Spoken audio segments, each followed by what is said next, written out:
So in this one we're solving a one-step equation. So we're solving for our variable x. Alright, the first example, x plus 5 equals 8. Our ultimate goal is to get x by itself. To do that, we have to get rid of the plus 5. We have to remember that to get rid of a plus 5, we do the opposite. So we subtract 5 from both sides. When we take plus 5 minus 5, these cancels out. The x carries down because we did not do anything with that yet.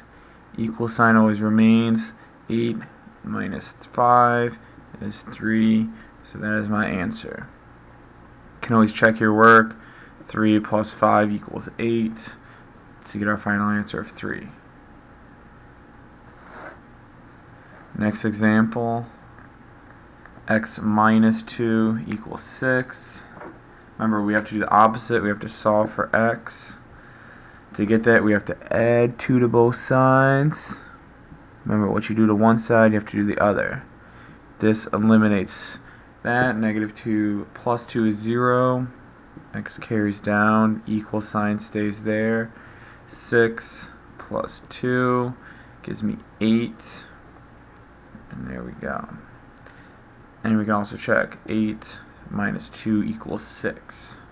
It's important to remember to keep the negative, doing the opposite. Alright, 2 more examples.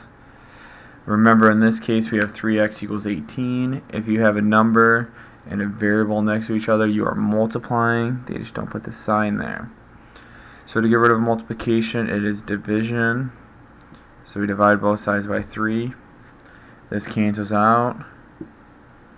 We get x left over. If you remember 18 divided by 3, it is 6.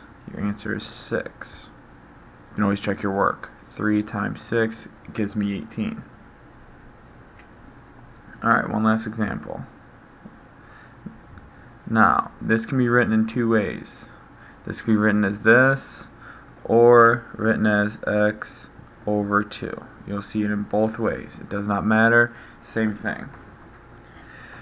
This is division going on, so what we have to do is multiply both sides. I'm going to write here, by 2. We multiply both sides by 2, because right here we have division. To get rid of division, we multiply. When this happens, when I multiply by 2, these cancel out. So what's left is my x. And obviously, 4 times 2 is 8.